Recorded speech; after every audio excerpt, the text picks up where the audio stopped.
Okay, boys and girls, welcome back. Redmissed in the house once again. How you doing? Now, as you can see straight off the bat, guys, you can see that we managed to go and get a super magical chest right there. We've been having lots of fun in the clan today, so that's pretty cool. We've been having a few matches, so what I want to do is I'm going to show you, this is one of the decks I was playing around with, but this is the main deck, guys. I've been using it, it's been working so good for us. It's got us back up to 2,409 trophies. Don't get me wrong, it's got its ups and downs because it is kind of a hog cycle deck, but it's got a little bit more of a kick to it rather than just being straight up easy. So it is very lacking in air defense. So that is a big problem, I'm not gonna lie. When it does come to people that are running a lot of air troops, you've kind of got to use the tanky troops, so either the knight, the barbarians, or the Valkyrie, and then kind of take down that troop with the archers or the princess. So it's very good against minion hordes, very good against spam decks. Spawner decks, it absolutely wrecks, I'm not gonna lie, it does wreck spawner decks normally. The main decks that it kind of has a big problem against is if somebody's running, say, a baby dragon balloon, or very heavy air attacks. So maybe if people are running both small minions and air minions, it's kind of a bit of a problem. But then you've got the zap that can also help you out, because obviously the level 7 zap is actually good enough to make any minions down to one shot. The princess obviously two shots them, so you can do that. So it is still very good against smaller air troops, but then at the same time, if people start bringing bigger air troops like the baby dragon, it's a little bit of a problem. The one thing that I have found horrendous to fight in this deck is the new lava hound, I believe it's called, which is the new legendary card. And that is just because it is so tanky. Obviously, the very beginning part of it isn't any damage to really worry about. It's basically the same as the golem. It don't really do any damage. It flies super slow, so it's not that great. But when it's if you don't kill it, it's going to do a lot of damage. And obviously, all I've got to do damage to air troops, if I push all out, is my zap, my fireball, my archers, and my princess. But I don't really want to use the zap because it's not got a huge amount of damage, not really much benefit. The fireball, but I don't really want to use that because that can take out really big troops like the musketeers, the barbarian. So yeah. But then obviously once it splits into its smaller versions, which do like the little fire flying things, they get destroyed by the archers and the princess. I've only played 3 of them and I've beat 2 of them. One of them did beat me because he was playing a golem and the lava hound, and it was just way too much tankiness for me to get rid of, unfortunately, when he went and backed it up with the a musketeer, archers and spear gobs. It just overwhelmed me. But that's pretty much the team that I'm using, guys. Really good fun. Been playing a lot of battles in the clan this morning, so obviously Natty managed to get me on the second game. We were having a really good game, but then she switched a couple of cards and managed to overrun me with the fact that she put in, instead of the 3 minions, put in the minion horde, which was good enough to overrun my team with the pushes that she was making. So really good to her. But on top of that, guys, we've managed to sort of push through and win quite a few matches. But this match right here, this is the match that I want to show you guys, because this match right here is the match that gave me, I don't know how many more times I want to say match in that sentence, but this is the one that gave me my magical chest, and I just want to show you it because at the same time it's a fairly fun match as well. So obviously starting as standard with the princess, and he starts off with the hog and goblins. Princess is going to fire from a long across the map. We're going to kill his hog rider with our knight, play down our Valkyrie. The intention was the knight and the Valkyrie was going to walk forward and our hog was going to go behind, but because he countered with the minions, we didn't bother. We saw the flame tower, we knew there was no point. Now, I didn't really want to use barbarians to kill this mini P.E.K.K.A, but I had no choice really. He ended up zapping it, which meant his guy managed to kill 3 of our barbarians, which is really painful. We're going to wait for that to die off, and now we've basically reset. But we know, because the amount of cards he used, we know his Hog Rider's back in his deck, so we need to play very cautiously. He plays the Elixir Pump, so we know that he's not got too much Elixir. He's probably going to try counter, so we play our Princess, we zap the minions, the Princess goes and kills the minions, we get a couple of hits off on the tower, but he does manage to get a hit off on our Princess with that one Goblin that come through. Again, we're going to counter his mini P.E.K.K.A with our Knight. He zaps it, but we're still over to overpower his mini P.E.K.K.A with the Knight and the Tower. So in my opinion, he used 6 Elixir to be able to get his mini P.E.K.K.A past the Knight. We used 3 Elixir with 3 Elixir up on him, so that Elixir Pump that he used is pointless. Valkyrie in front of the Hog Rider, putting that down in case he played anything. Princess to get rid of the spam behind the Hog Rider, and we're going to take that tower no problem because he had to use something to kill. We've now got our barbs in place for his Hog Rider mini P.E.K.K.A push, which we're able to take care of no problem. Happy days. And now we just need to defend for another 46 seconds. Again, he's going to come in with his minions, which we're just going to counter no problem at the back, nice and slow with our archers.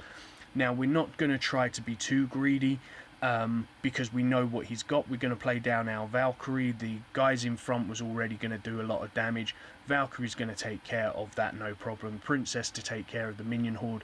Again, the Knight to distract the mini P.E.K.K.A. The Princess to take out the minions. The Barbarians to take care of the Hog Rider. He fireballs, but he only hits the Princess, not the Barbarian, so the Hog Rider's still down. Just so that he doesn't try and push too hard again, we go and play the Barbarians just to take out a little bit of time and make it so that he can't get anything to our tower and overwhelm us in that last 10 seconds. But for that last sort of 46-50 seconds, we were just playing pure defensive, just basically maintaining / cycling our cards so that we could get back to the cards to defend his Hog and his mini P.E.K.K.A, because we knew that he didn't have anything else that could win. So as you can see, very nice strategy right there, and that game got me the magical chest. So we are going to go down here. I'm not going to bother showing you the clan battles because even though they were very fun, it's not really anything too major. I did lose a 3-point with this deck, and that was just because I played extremely badly and I let his giant skeleton get to my tower, and I also let his prince get to my other tower. So I just played really horrendously in that match, and I'm not even going to bother showing it. But I want to show you this match here because I've been seeing this deck a lot, guys. So many people are running this deck, which is the 3 Musketeers with the Royal Giant, and as you can see, he has got that as his very first starting hand, which is horrendous for us. He starts off with his Elixir Pump, which again is not a good thing for us. Because he's done that, we don't have our Princess, we've got to play it very slow, so we go with our archers, we play our Knight, and then we're going to play our Hog, but we saw he played his 3 Musketeers, so we go ahead and fireball that. Our archers are going to get rid of 1. The 1 dies, the archers manage to get rid of 2. He goes and plays his Royal Giant with his Musketeer behind, so we go ahead and put our Valkyrie right down on the side so she can do splash damage on the Musketeer. Barbarians to take out his Hujuar, and because he's got very little elixir, he tried to play his cannon, but he didn't get enough on it, and we're going to get in and do a bit of damage because that Valkyrie's still alive. 2 of my Barbarians was alive, and the Hog Rider was alive, so we managed to wreck that tower. 200, so he managed to get, what was the calculations, guys? That big guy managed to get, we start off on 1, 2, 4, 8, and our tower is left with 1, 4, 3, 4, so it done about 700 give or take damage. which isn't too bad. So the barbarians managed to take out quite a bit.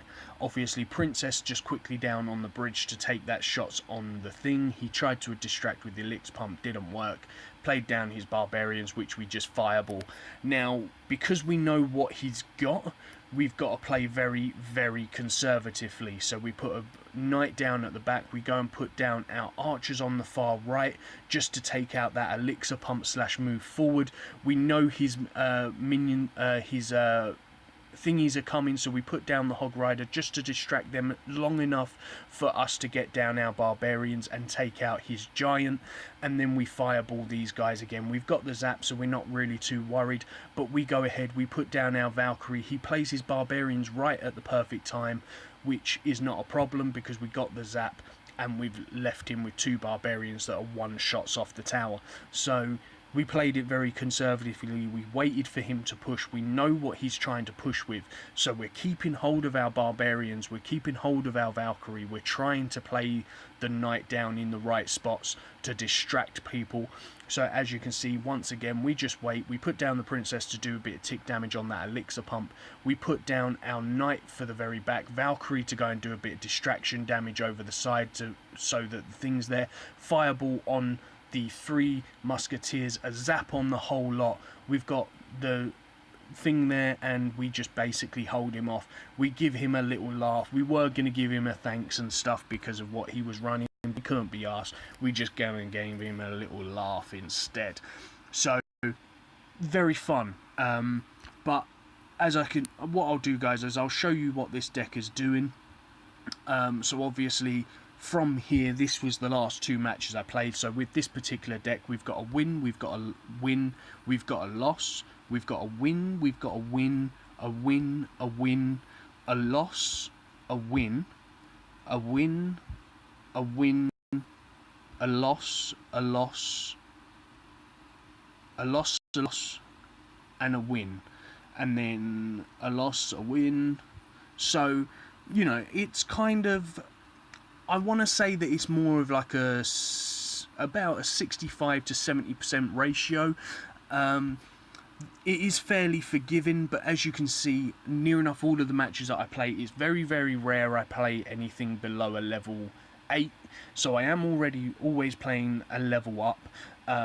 Quite a lot of my losses have actually come to level 9s, not level 8s. So yeah, obviously to be running in 2400 points as a level 7, that's really good. Obviously, as you can see up in the top, I'm only 1 point away. I'm 1 upgrade away from being level 8, so I can't really complain about fighting level 8s.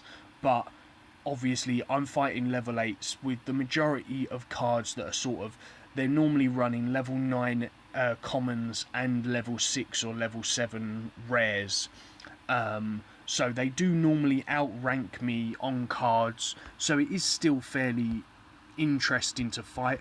But we're going to go ahead and open up this free chest right here, and we're going to go ahead and open up this chest right here, guys. We're going to open it up and see what we get. So we're going to get 2 epics and 17 rares, which is pretty cool. I'm hoping for, well, to be honest, I can level them up, but any Valkyries would be amazing. Hog Riders would be really useful. The Wizard would be really useful. As far as epics go, I very rarely use epics in my deck, to be honest, guys.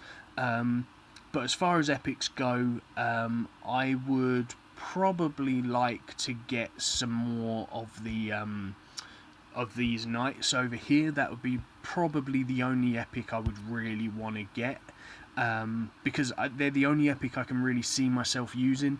Other than that, it would kind of be the witch, but from what I see, she's not that great for later on in the game. So yeah, really the only epic I want to get is or Goblin Barrel.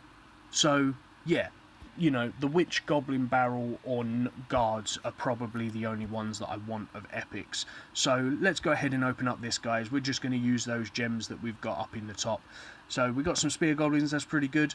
We got some more Fire Spirits, that's good. I will be using them at some point once I'm level up into level 8, I'll probably level them up, because I've seen that level 8 and level 9 of these guys absolutely destroy so much, so they're really useful.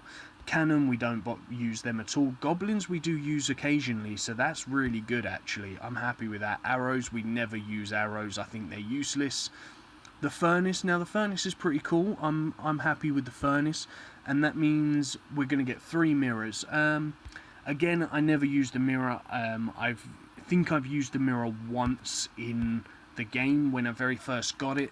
I really wanted the mirror because I was like, oh my god, mirroring that with this and this, and that's going to be a crazy. And then I found out that it wasn't that great, and I've not really gone back to using it at all. So as you can see, we're still Clash Royale TV is great. We're looking through things. We're seeing some decks coming in. We're seeing the miner being used a fair bit more, which is pretty good. He can be very useful for taking out princesses and stuff, and then getting a little bit of damage on things. But as you can see here, guys, look at this.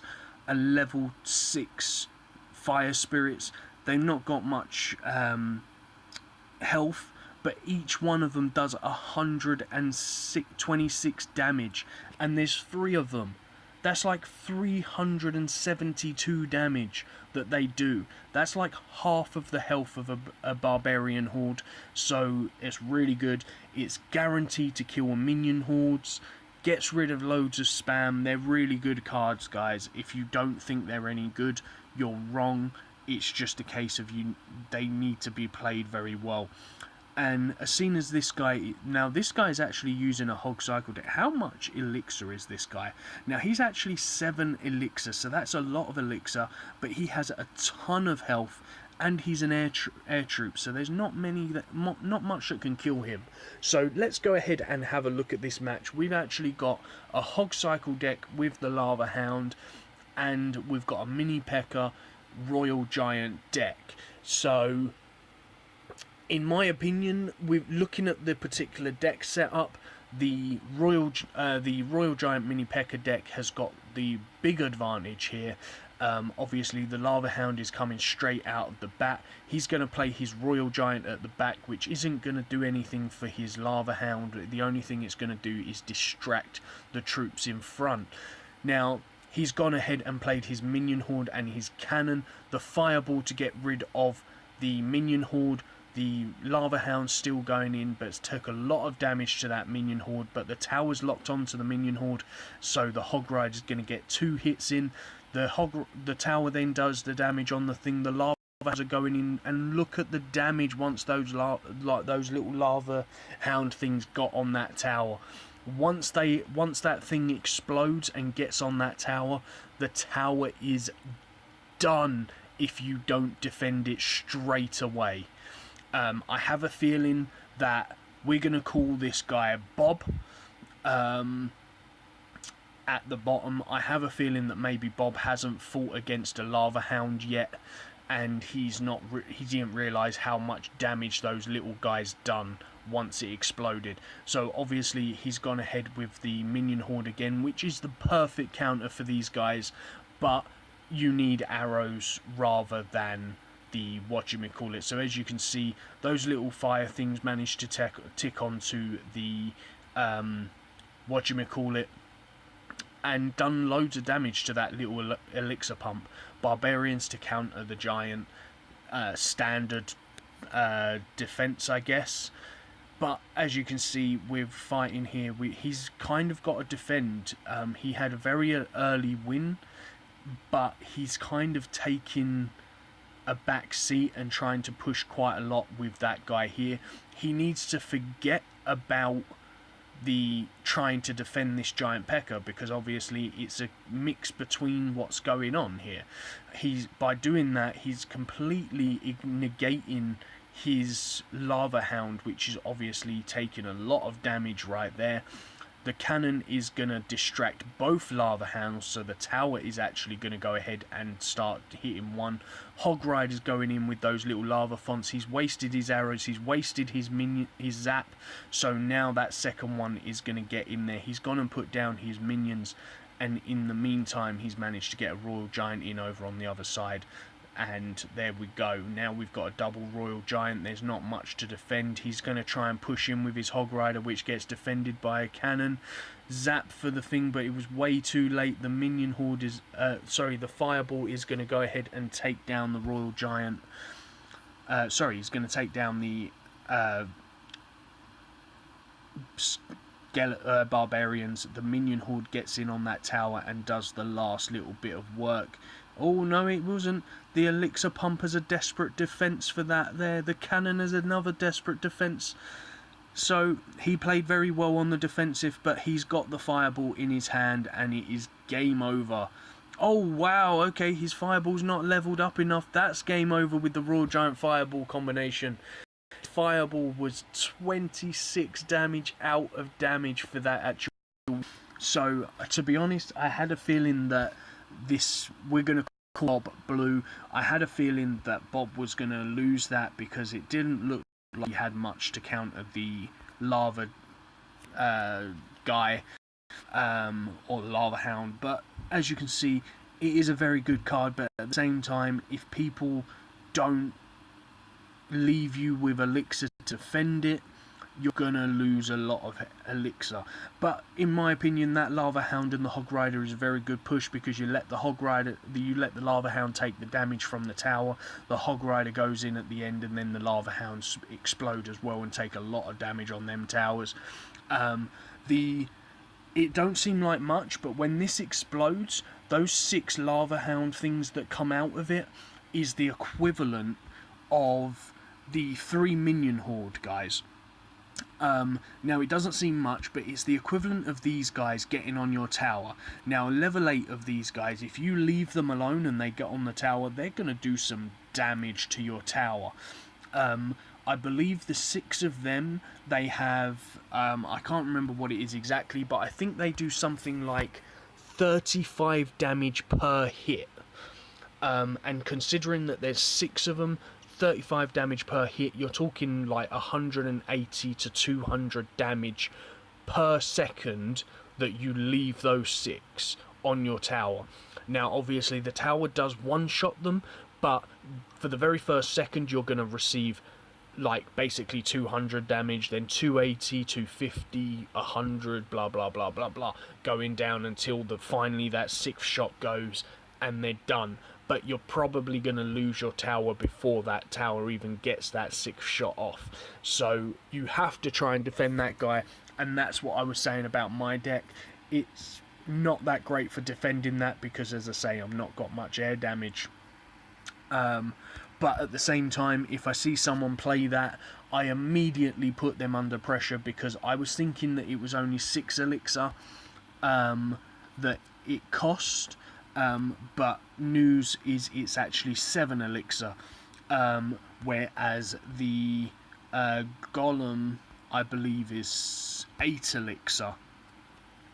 So as you can see there, that's 8 elixir. So if I ever see somebody play a golem or a royal giant, or obviously now the lava hound, the mini P.E.K.K.A, the giant P.E.K.K.A, I immediately send a combination down on the opposite lane with my hog rider, possibly my Valkyrie if I've got her, or something like that, just to get in and initially do some damage, force them to use some cards which are not going to have any elixir because you've got a troop straight to their tower. You're going to do a little bit of damage, then they're going to suffer from a couple of hits to their tower. They're going to be forced to use something that they don't want to use because they're going to have to defend the hog rider, and a bit of elixir advantage because you can wait, let them waste elixir, and then that stops them from building up too much behind their giant P.E.K.K.As, their golems, their lava hounds, whatever they're going to try and tank you with. If they try to send down a giant, because it's only 5 elixir, I don't worry about pushing too hard on that. I just wait back, let the giant come in, and then I'll basically defend the giant or defeat the giant with either the Valkyrie or the knight, with either the princess or the archers behind, or sometimes I even play the knight and the Valkyrie, and then if they put anything down behind it, I'll put the zap down, take it all out. But my most common defense for the giant, for the hog rider, is obviously the barbarians, because they just wreck them. So you kind of put them down and pray that they don't have a fireball. But yeah, guys, anyway, that's going to be it for the video. I really hope that you've enjoyed it. Please hit that like, subscribe, and share button for me. I really appreciate everybody that already has, and I shall see you in the next video. Peace on the streets.